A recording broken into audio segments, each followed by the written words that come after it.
Neat ఫలితాలలో ఎప్పుడైనా top place Shri చైతన్యదే. Open కేటగిరీలో ఆల్ ఇండియా ఫస్ట్ ర్యాంకుతో పాటు 3, 9, 16, 19, 20 ఒక్క శ్రీ చైతన్యవే. రాష్ట్రంలో వైసీపీ పాలకులు పేరబెట్టిన చెత్తతో పాటు చెత్త రాజకీయాలకు చోటు లేకుండా చేస్తానని ముఖ్యమంత్రి చంద్రబాబు తేల్చి చెప్పారు. అక్టోబర్ 2 నాటికి రాష్ట్రంలో ఎక్కడా చెత్త లేకుండా చేస్తామని ప్రకటించారు.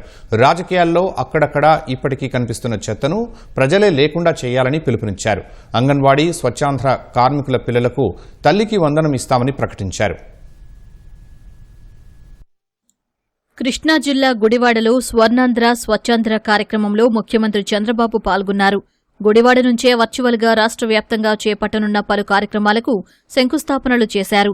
ఎన్టీఆర్ గ్రౌండ్లో నిర్వహించిన ప్రజావేదిక సభలో పాల్గొన్నారు. స్వచ్ఛతలో మెరుగైన పనితీరు కనబర్చిన మున్సిపాలిటీలు, పంచాయతీల అధికారులకు అవార్డులు ప్రదానం చేశారు. ఈ ఏడాది గాంధీ జయంతి నాటికి రాష్ట్రంలో వారసత్వంగా పేరుకుపోయిన చెత్తను లేకుండా చేస్తామని సీఎం వెల్లడించారు. ఇంటి నుంచి చెత్త రాకుండా నెట్ జీరో అన్నది మన విధానం కావాలని సీఎం పిలుపునిచ్చారు. ఇప్పటికీ 140 లక్షల మెట్రిక్ టన్నులు లెగసీ వేస్ట్ ని తీసేసిన ఘనత ఈ ఎన్డీఏ ప్రభుత్వానికే దక్కింది. అక్టోబర్ 2కి ఎక్కడ చెత్తనే మాట్లాడకుండా చేస్తాం. దాంట్లో రాజీనే లేదు. ప్రతి కుటుంబం భాగస్వాములు కావాలి, ప్రతి వ్యక్తి భాగస్వాములు కావాలి. మీ అందరికి నేను ఇచ్చే పిలుపు నెట్ జీరో. మీ ఇంటి మీదనే మీరు కరెంటు ఉత్పత్తి చేసుకోవాలి. మీ ఇంట్లో వచ్చే చెత్తని పొడి చెత్త, తడి చెత్తగా తయారు చేసి తడి చెత్తని కాంపోస్ట్ గా తయారు చేసుకోవాలి. పొడి చెత్తని డిపార్ట్మెంట్ కి ఇస్తే అవసరమైతే కొన్ని మీరు ఇచ్చిన దాని మీద తిరిగి కొన్ని నిత్యావసర వస్తువులు మీకు ఇస్తాం. దేనికి పనికిరాని చెత్త మనం కరెంట్ ఉత్పత్తి చేయడానికి పంపిస్తాం. కార్బన్ న్యూట్రల్ అని మాట్లాడుతున్నా నేను. స్కూల్లో గాని, కాలేజీల్లో గాని, గ్రామాల్లో గాని, మున్సిపాలిటీస్ గాని ఎక్కడైనా సరే ముందు నెట్ జీరో. మన ఇంటి మీద పడిన వర్షం ఈ సంవత్సరం అయితే వర్షాలు కూడా లేవు. ఆ నీళ్లు భూగర్భ జలాలుగా మార్చుకోవడం, మన ఇంటిపైనే కరెంటు తయారు చేసుకోవడం. ఇది తయారు చేసుకోగలిగితే ఎక్కడా లేనటువంటి వెసులుబాటు వస్తుంది. 2024 ఎన్నికల్లో రాష్ట్రంలోని రాజకీయ చెత్తను చాలా వరకు ప్రజలు ఊడ్చేశారని సీఎం అన్నారు. అక్కడక్కడా మిగిలిన చెత్తను శాశ్వతంగా ఊడ్చేయడమే గొడ్డలి పార్టీకి సరైన సమాధానమన్నారు. మొన్న ఎన్నికల్లో చాలా వరకు చెత్తంతా క్లీన్ చేశారు. మామూలు చెత్త కాదు.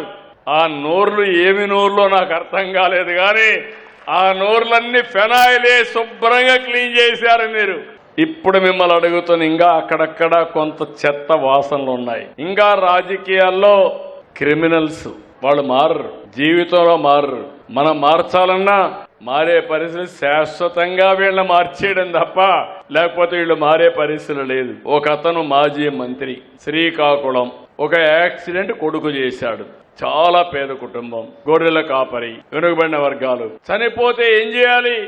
ఆయన్ని ఆ కుటుంబాన్ని ఆదుకోవడం, హాస్పిటల్ తీసుకుపోవడం ఇవి చేయాలి. చెయ్యకుండా ఆయన తప్పించుకోవడానికి అక్కడ ఉండే వాళ్ళందరినీ మేనేజ్ చేసేసి వాళ్ళకి డబ్బులు ఇచ్చేసి వేరే వాళ్ళపైన కేసు పెట్టేశారు. ఒక నేరాన్ని తప్పించుకోవడానికి ఇంకొక నేరం.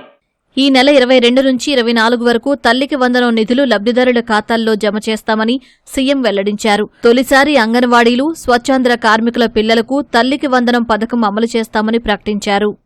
ఈ నెలలోనే ఎంతమంది పిల్లలుంటే అంతమంది పిల్లల కోసం తల్లుల అకౌంట్లో తల్లికి వందనం డబ్బులేస్తామని మీ అందరికీ హామీ ఇస్తున్నా.